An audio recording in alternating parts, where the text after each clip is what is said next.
Baik, bismillahirrahmanirrahim. Assalamualaikum warahmatullahi wabarakatuh. Waalaikumsalam warahmatullahi wabarakatuh. Alhamdulillah, walhamdulillah, summalhamdulillah, la haula wala quwata illa billah, amma ba'du. Bersyukur kepada Allah dengan mengucap alhamdulillahirabbil alamin dan bersolawat kepada Nabi dengan mengucap Allahumma sholli ala sayyidina Muhammad wa ala ali sayyidina Muhammad. Sebelumnya saya mengucapkan terima kasih kepada seluruh jajaran panitia yang telah mempersiapkan terkait penguatan moderasi beragama di perguruan tinggi agama Islam, dan kita pada hari ini di UIN Raden Intan Lampung gitu. Nah, saya izin berdiri karena biar nggak ngantuk gitu. Nah, sebelum kita mulai saya juga ingin kita menyamakan gelombang frekuensi kita ya, biar semuanya sama-sama semangat gitu. Nah, jadi kita akan menanyakan nanti bagaimana kalau misalnya saya tanya selamat pagi, nanti dijawabnya sama teman-teman semua. Sepakat ya? Baik. Selamat pagi. Pagi luar biasa. Lebih semangat lagi biar menggema ruangan ini. Selamat pagi. Pagi luar biasa. Ya, terima kasih. Kita beri power boost dulu. Boost. Baik. Mantap. Saya barusan datang di UIN Raden Intan Lampung di Fakultas Syariah untuk mengisi penguatan moderasi ini. Ternyata rekan-rekan semua memiliki semangat yang luar biasa gitu ya. Semangat ini mudah-mudahan terus tertanam sehingga nanti ketika kalian pasca kampus ini juga pun bisa menjadi pelopor moderasi beragama. Nah, pada hari ini saya akan menyampaikan terkait sketsa kehidupan beragama di Indonesia. Kita lihat bahwa Indonesia ini adalah bangsa yang majemuk, beragam, mulai dari Sabang sampai Merauke. Itu kita lihat keanekaragaman yang sangat banyak sekali itu. Nah, kemudian kita juga lihat bahwa Indonesia ini bisa sebagai percontohan perdamaian di dunia internasional, karena kita melihat dengan keberagaman ini kita bisa menjaga terus persatuan dan kesatuan kita. Nah, kita melihat bahwa Indonesia ini pada saat itu didirikan oleh para tokoh bangsa kita, mulai dari tokoh nasionalisme dan tokoh ulama juga gitu. Nah, kalau kita di perguruan tinggi, kita jangan sampai pernah lupa bahwa peran ulama pun sangat besar di dalam pendirian negara Kesatuan Republik Indonesia ini. Nah, ini berkat apa? Berkat persatuan yang dibentuk oleh para tokoh bangsa kita.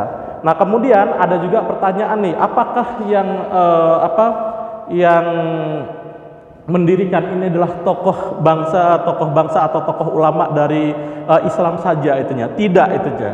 Kita bisa terbentuk ini karena keberagaman tadi gitunya, karena persatuan gitunya. Nanti akan kita lihat slide selanjutnya lagi, kita lihat keberagaman yang ada gitu. Yang terpenting adalah bahwa Indonesia ini berdiri berkat dari persatuan. Kemudian dari persatuan tersebut mereka punya keyakinan yang sangat kuat untuk meningkatkan religiusnya dengan mendirikan rumah-rumah ibadah.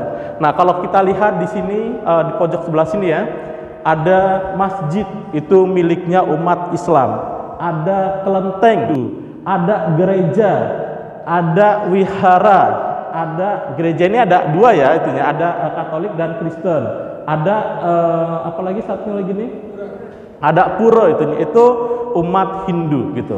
Ini kalau kita lihat secara umum. Nah, mereka dengan penguatan seperti ini, dengan religiusnya masing-masing, mereka akan memperkuat bagaimana kerukunan umat beragama di Indonesia gitu. Nah, kita lihat juga bahwa Indonesia ini bisa terbentuk juga berkat kerukunan umat beragama yang ada di Indonesia gitu. Kita ingat bahwa pada saat itu ketika Indonesia akan didirikan, kita pernah mendengar tentang Piagam Jakarta yang berbunyi satu itu kurang lebih menjalankan syariat Islam gitu. Nah, dengan menjalankan syariat Islam itu ternyata orang-orang Indonesia Barat itu mereka tidak setuju gitu ya. Kenapa mereka tidak setuju itunya? Karena ya disebutkan tadi bahwa bangsa Indonesia ini penganut agamanya itu bukan saja Islam semua. Kalau semuanya suruh menjalankan syariat Islam, bagaimana dengan orang-orang yang memeluk agama lain itunya? Nah, akhirnya pada saat itu dengan tim 8 akhirnya mereka mencoba untuk mengharmonisasikan itunya. Ditunjuklah namanya pada saat itu Kiai Haji Wahid Hasyim itunya. Yang mereka menjadi tim untuk mengharmonisasikan sila yang pertama. Sila yang pertama menjalankan syariat Islam dirubah menjadi apa? Menjadi ketuhanan yang Maha Esa. Dalam konteks hal ini bahwa ketuhanan yang Maha Esa itu mereka punya pemahaman atau keyakinan masing-masing menurut agamanya masing-masing gitunya. Yang Islam mereka beribadah menurut agamanya masing-masing atau dengan agama-agama pemeluknya yang lain gitu. Nah, kemudian selanjutnya kita lihat bahwa populasi di Indonesia itu kurang lebih seperti ini nih. 87% itu mayoritas itu adalah umat Islam itunya. Umat Islam, dan kemudian di sini ada juga Kristen itu 7% dan Katolik 3%, Konghucu 0% dan Hindu 2%, Buddha 1% gitu. Nah, ini berdasarkan apa? Berdasarkan Badan Pusat Statistik gitu. Nah, dengan data yang seperti ini. Nah, kemudian ini kita lewatkan saja ya, karena waktunya sangat singkat gitunya.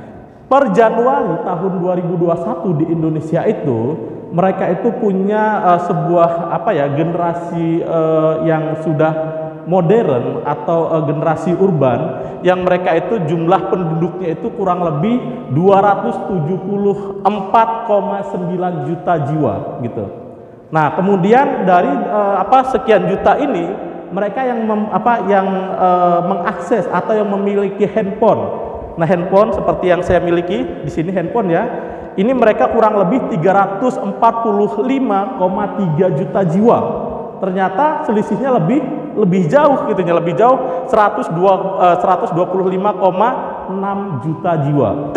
Jadi kalau kita lihat berarti selisihnya kok jauh dengan penduduknya. Iya, karena mereka itu biasanya pejabat-pejabat atau orang-orang yang penting, mereka itu punya HP itu tidak satu HP saja, tetapi ada yang 2 HP, ada yang 3 HP, bahkan kalau bos-bos itu karena dia punya usaha yang lain, mereka satu-satu semua HP-nya gitu. Nah, jadi ini untuk usaha, ini untuk keluarga, ini untuk bisnis dan yang lain-lainnya. Itu jadi ketika ditotal kurang lebih selisihnya jauh sekali. Kemudian dari sekian ini pengguna internet nih, rekan-rekan semua yang ada di sini, rekan-rekan yang ada di ruangan sini. Kalau kita melihat ketika kita kuliah gitu ya, kira-kira kalau mencari datanya itu di mana? Di internet itunya. Pengguna internet di Indonesia itu kurang lebih 202,6 juta jiwa gitu. Nah, jadi sangat banyak sekali kalian mencari tugas kuliah dan yang lain-lainnya itu ada di sini semua gitu. Nah, kemudian dari sini kita melihat lagi ada pengguna media sosial gitu ya.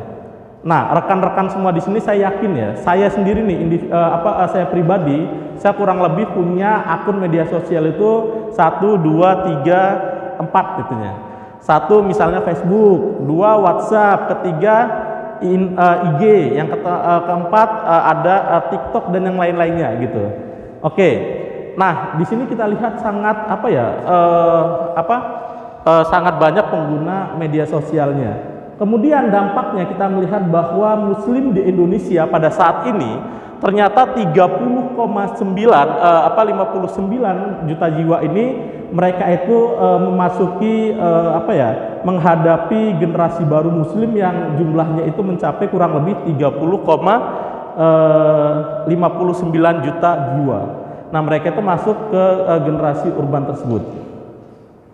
Nah, kemudian kita lihat juga mereka juga dari sini ya kita lihat mereka pengguna internet atau penggemar media sosial itu mereka mengarung ini semua ke generasi Indonesia mendatang.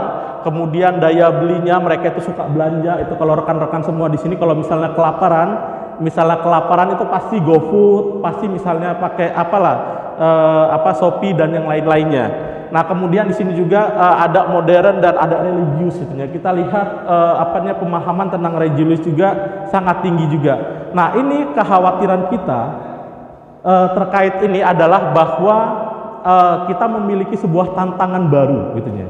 Tantangan baru itu apa? Tantangan barunya adalah yang pertama adalah berkembangnya cara pandang atau sikap praktik beragama yang berlebihan atau ekstrim yang menyampingkan martabat kemanusiaan gitu. Nah, jadi di sini ada contohnya, itu ada 3 keluarga yang terlibat dalam serangan bom di Surabaya gitu. Nah, kita lihat tiga keluarga nih, mereka yang terlibat dalam serangan bom tersebut gitu. Nah, ini karena apa itunya? Mereka cara pandang mereka yang sangat sikap praktik beragama mereka yang berlebihan gitu atau ekstrim gitu. Mereka menyampingkan apa? Menyampingkan martabat kemanusiaan gitu. Jadi mereka berpikir dengan misalnya ada bom bunuh diri misalnya di gereja itu, ngebom di sana itunya. Kira-kira boleh nggak kita seperti itu? Kita pikir oh ini adalah jihad itunya. Nah, inilah kesalahan mereka dalam beragama yang berlebihan kalau mereka misalnya berguru dengan internet atau media sosial yang tidak ada sanadnya gitu. Nah, maka dari itu saran saya nanti ketika teman-teman atau rekan-rekan semua ingin mencari ilmu harus jelas sanadnya gitu. Nah, kemudian ini saya persingkat semua ya. Di sini ada berkembang klaim kebenaran subjektif yang memaksakan kehendak atau tafsir agama atau pengaruh kepentingan ekonomi dan politik berpotensi memicu konflik gitunya. Nah, kita melihat di sebelah sini di atas itu mereka disebutkan bahwa kami masyarakat desa Tumaluntung itu menolak pendirian musola. Di sisi lain di bawahnya itu mereka itu kami masyarakat muslim itu mereka itu mendukung pemberhentian kegiatan gereja di daerah tersebut gitu. Kita melihat bahwa dari potret ini mereka ada yang mereka mendukung, ada yang juga mereka menolak. Satu menolak pendirian tempat ibadah umat Islam, satu menolak pendirian tempat ibadah orang non muslim gitu. Nah, ini sebenarnya nggak boleh seperti itu. Kemudian yang terakhir, yang ketiga nih ya, karena waktu kita terbatas, terkait berkembangnya semangat beragama yang tidak selaras dengan kecintaan berbangsa dalam bingkai NKRI. Nah, semangat beragamanya itu tidak diimbangi dengan apa tadi? Semangat kecintaannya berbangsa dan bernegara. Nah, misalnya ini kita ambil contoh, membela nasionalisme itu nggak ada dalilnya, itu ya. Nah, nggak ada dalilnya, jadi nggak ada panduannya. Membela Islam jelas pahalanya, jelas contoh tauladannya. Ini hal-hal seperti ini yang tidak benar. Karena mencintai negara ini, tanah air ini adalah apa? Kalau kita ingat para tokoh ulama kita pada saat itu, seperti Kiai Haji Hasyim Asy'ari, dia juga pernah mengatakan juga bahwa cinta tanah air ini adalah bagian dari iman. Hubul waton minal iman. Nah, inilah kalau kita lihat secara umumnya gitu. Nah, itulah tadi tentang tantangan keberagaman di Indonesia.